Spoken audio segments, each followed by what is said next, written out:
জানিয়ে দেব এই মুহূর্তে হাতে পাওয়া সর্বশেষ গুরুত্বপূর্ণ আপডেট আন্তর্জাতিক সংবাদ। শুরুতেই থাকছে আরব আমিরাতে ব্যালিস্টিক ক্ষেপণাস্ত্র হামলা চালালো ইরান। সংযুক্ত আরব আমিরাতের দিকে ইরান থেকে দুটি ব্যালিস্টিক ক্ষেপণাস্ত্র ছোড়া হয়েছে বলে জানিয়েছে দেশটির প্রতিরক্ষা মন্ত্রণালয়। এর মধ্যে একটি আমিরাতের আঞ্চলিক জলসীমার বাইরে এবং অন্যটি জলসীমার ভেতরে গিয়ে আঘাত এনেছে বলে জানা গেছে। এবারে জানাবো আব্রাহাম লিঙ্কনের ৩০ নাবিকের আত্মহত্যার চেষ্টা, দাবি সাবেক সিআইএ বিশ্লেষকের। যুক্তরাষ্ট্রের নৌবাহিনীর বিমানবাহী রণতরী ইউএসএস আব্রাহাম লিঙ্কনে প্রায় ৩০ জন নাবিক আত্মহত্যার চেষ্টা করেছিলেন বলে দাবি করেছেন সাবেক সিআইএ বিশ্লেষক ল্যারি জনসন। তার দাবি, দীর্ঘস্থায়ী ইরান যুদ্ধের কারণে মার্কিন সামরিক বাহিনীতে খাবার, ব্যক্তিগত স্বাস্থ্য সামগ্রী, স্যানিটেশন ব্যবস্থা ও মনোবল সব ক্ষেত্রে চাপ বাড়ছে। জানাবো চীনের দখল ঘিরে আবারও উত্তপ্ত ভারত চীন সীমান্ত। অরুণাচল প্রদেশের সীমান্ত এলাকায় চীনা বাহিনীর বিরুদ্ধে ভূমি দখল এবং ভারতের গুরুত্বপূর্ণ টহল পয়েন্টে ঢুকতে বাধা দেওয়ার অভিযোগ উঠেছে। এদিকে যুক্তরাষ্ট্রের সঙ্গে ইরানের কোনো আলোচনা চলছে না বললেন ট্রাম্প। মার্কিন প্রেসিডেন্ট ডোনাল্ড ট্রাম্প জানিয়েছেন, ইরানের সঙ্গে বর্তমানে কোনো ধরনের আলোচনা চলছে না এবং ভবিষ্যতে এ বিষয়ে কোনো বৈঠকও নির্ধারিত নেই। এবারে থাকছে গাজা ধ্বংসস্তূপের আড়ালে গণহত্যার নির্মাণ শৈলী। পৃথিবীর চোখের সামনে গাজা ধীরে ধীরে ধ্বংস হয়ে যাচ্ছে। শুধু একটি শহর নয়, ধ্বংস হচ্ছে একটি সভ্যতা, একটি জনপদ, একটি ইতিহাস। ইসরায়েলের সামরিক অভিযান শুধু যুদ্ধ নয়, এক সুপরিকল্পিত স্তরে স্তরে বাস্তবায়িত গণহত্যার স্থাপত্য, যেখানে প্রতিটি ইট, প্রতিটি গাছ, প্রতিটি হাসপাতাল, প্রতিটি স্কুল, শিশু, নারী, বৃদ্ধ সবকিছুই পরিকল্পনা মাফিক মুছে ফেলা হচ্ছে। এবং সর্বশেষ জানাবো সিরিয়ায় যুদ্ধ অপরাধের দায়ে বাশার আল আসাদের চাচাতো ভাইয়ের মৃত্যুদণ্ড।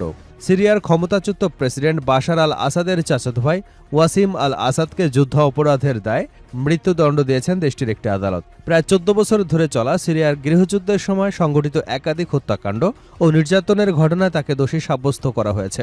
খবর আল জাজিরার। শুনছিলেন শিরোনাম, এবার থাকছে পুরো সংবাদ। দর্শক, অনুরোধ থাকবে ভিডিওতে একটি লাইক দিন, কমেন্টস করে জানিয়ে দিন এই ভিডিওটি আপনি কোন জেলা থেকে দেখছেন এবং শুনছেন।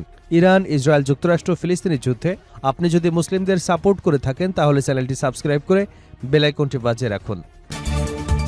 আরব আমিরাতে ব্যালিস্টিক ক্ষেপণাস্ত্র হামলা চালালো ইরান। সংযুক্ত আরব আমিরাতের দিকে ইরান থেকে দুটি ব্যালিস্টিক ক্ষেপণাস্ত্র ছোড়া হয়েছে বলে জানিয়েছে দেশটির প্রতিরক্ষা মন্ত্রণালয়।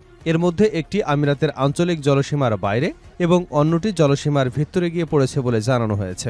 মঙ্গলবার এক বিবৃতিতে ইউএইর প্রতিরক্ষা মন্ত্রণালয় জানায়, দেশটির আকাশ প্রতিরক্ষা ব্যবস্থা ইরান থেকে ছোড়া দুটি ব্যালিস্টিক ক্ষেপণাস্ত্র শনাক্ত করে। মন্ত্রণালয় বলেছে, প্রথম ক্ষেপণাস্ত্রটি দেশের আঞ্চলিক জলসীমার বাইরে গিয়ে পড়ে আর দ্বিতীয়টি আঞ্চলিক জলসীমার ভেতরে পড়ে। এর আগে ইউএইর জাতীয় জরুরি সংকট ও দুর্যোগ ব্যবস্থাপনা কর্তৃপক্ষ দেশটির বাসিন্দাদের সম্ভাব্য ক্ষেপণাস্ত্র হামলার সতর্কতা দিয়ে নিরাপদ স্থানে থাকার আহ্বান জানিয়েছিল। প্রতিরক্ষা মন্ত্রণালয় আরও জানিয়েছে, তারা সর্বোচ্চ সতর্ক অবস্থায় রয়েছে এবং যে কোনো হুমকি মোকাবেলায় সম্পূর্ণ প্রস্তুত। বিবৃতিতে বলা হয়, রাষ্ট্রের নিরাপত্তা, সার্বভৌমত্ব ও স্থিতিশীলতা ক্ষুণ্ণ করতে পারে এমন যে কোনো হুমকির বিরুদ্ধে কঠোরভাবে ব্যবস্থা নেওয়া হবে। ইরান যুক্তরাষ্ট্রের সংঘাতকে কেন্দ্র করে গত কয়েক মাস ধরে ইউএই সহ ইউরোপীয় অঞ্চলের বিভিন্ন দেশে ক্ষেপণাস্ত্র ও ড্রোন হামলার ঘটনা ঘটেছে। এর আগে ইউএইর প্রতিরক্ষা মন্ত্রণালয় জানিয়েছিল, ইরান থেকে আসা শত শত ব্যালিস্টিক ক্ষেপণাস্ত্র ও ড্রোন শনাক্ত এবং বিপুল সংখ্যক ধ্বংস করা হয়েছে। আব্রাহাম লিঙ্কনের ৩০ নাবিকের আত্মহত্যার চেষ্টা, দাবি সাবেক সিআইএ বিশ্লেষকের। যুক্তরাষ্ট্রের নৌবাহিনীর বিমানবাহী রণতরী ইউএসএস আব্রাহাম লিঙ্কনে প্রায় ৩০ জন নাবিক আত্মহত্যার চেষ্টা করেছিলেন বলে দাবি করেছে সাবেক সিআইএ বিশ্লেষক ল্যারি জনসন। তার দাবি, দীর্ঘস্থায়ী ইরান যুদ্ধের কারণে মার্কিন সামরিক বাহিনীতে খাবার, ব্যক্তিগত স্বাস্থ্য সামগ্রী, স্যানিটেশন ব্যবস্থা ও মনোবল সব ক্ষেত্রে চাপ বাড়ছে। সোমবার রাতে আল মাদিন the great stand of Iran and the world অনুষ্ঠানে তেহরান বিশ্ববিদ্যালয়ের অধ্যাপক মোহাম্মদ মারান্দির সঙ্গে আলোচনায় এসব কথা বলেন জনসন। তিনি মনে করেন, যুদ্ধ যত দীর্ঘ হবে, সামরিক এবং অর্থনৈতিক চাপের কারণে যুক্তরাষ্ট্রের তুলনায় ইরানই বেশি সুবিধাজনক অবস্থানে থাকবে। জনসন বলেন, ইউএসএস আব্রাহাম লিঙ্কনের ৬ জন নাবিক পানিতে ঝাঁপ দেবার চেষ্টা করেছিলেন। এমন একটি সংবাদ প্রকাশিত হলেও সম্প্রতি অবসর নেওয়া এক মার্কিন সামরিক কর্মকর্তার কাছ থেকে পাওয়া গেছে ভিন্ন তথ্য। ওই কর্মকর্তার মতে প্রকৃত সংখ্যা ৬-এর কাছাকাছি নয়, বরং প্রায় ৩০ জন হতে পারে। তার দাবি, মার্কিন নৌবাহিনী ছাড়াও সামরিক বাহিনীর অন্যান্য শাখায় মনোবল এবং আত্মহত্যা সংক্রান্ত উদ্বেগ বেড়েছে। জনসনের মতে শুধু জনবলের মনোবল নয়, উন্নত অস্ত্রের মজুত সরবরাহ ব্যবস্থাতেও যুক্তরাষ্ট্র ক্রমবর্ধমান সীমাবদ্ধতার মুখে পড়েছে। তিনি দাবি করেন, টমাহক ও JASSM ক্রুজ ক্ষেপণাস্ত্র, প্যাট্রিয়ট ব্যবস্থার PSC-3 ইন্টারসেপ্টর এবং থার্ড ক্ষেপণাস্ত্র তৈরির প্রয়োজনীয় গুরুত্বপূর্ণ উপকরণের ক্ষেত্রে চীনের সরবরাহ ব্যবস্থার উপর যুক্তরাষ্ট্র নির্ভর হয়ে পড়েছে। তার দাবি, সাম্প্রতিক এক গবেষণায় প্রায় 80% মার্কিন অস্ত্র ব্যবস্থা কোনো না কোনোভাবে চীনা সরবরাহ চেইনের সঙ্গে সম্পৃক্ত হয়ে উঠেছে বলে জানা গেছে। একই সঙ্গে ইরানের আশপাশে মোতায়েন মার্কিন বাহিনীকে সরবরাহ দেওয়ার ক্ষেত্রে নৌবাহিনীর সক্ষমতাও গত এক দশকে কমেছে বলে তিনি উল্লেখ করেছেন।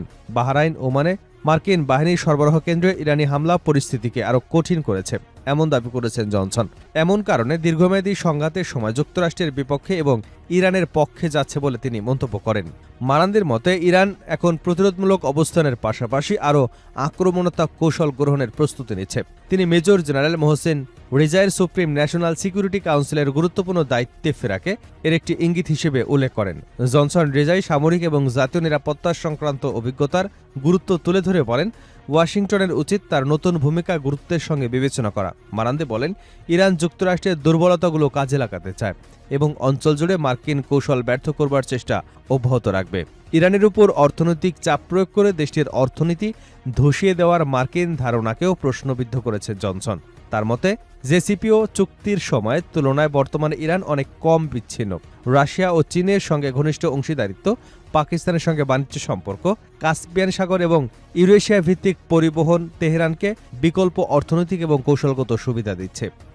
স্ট্রেইট অফ হরমুজ পরিচালনা নিয়ে ইরান এবং ওমানের সম্ভাব্য সমঝোতার বিষয়েও আলোচনা করেন দুই বিশ্লেষক। জনসন মনে করেন, মার্কিন প্রেসিডেন্ট ডোনাল্ড ট্রাম্পের ওমানকে দেওয়া হুমকি এবং দুই দেশের মধ্যে সমঝোতার কাছাকাছি পৌঁছানোর ইঙ্গিত হতে পারে। তবে মারানদের মতে, যুদ্ধ চলাকালে আনুষ্ঠানিক কোনো চুক্তি হলেও তার বাস্তবায়ন প্রভাব সীমিত থাকবে। তিনি বলেন, ইরান জলপথটির উপর নজরদারি এবং নিয়ন্ত্রণ বজায় রাখবে এবং পারস্য উপসাগরে প্রবেশ বা সেখান থেকে বের হওয়া জাহাজের কাছ থেকে ফি নেওয়ার পরিকল্পনা রয়েছে।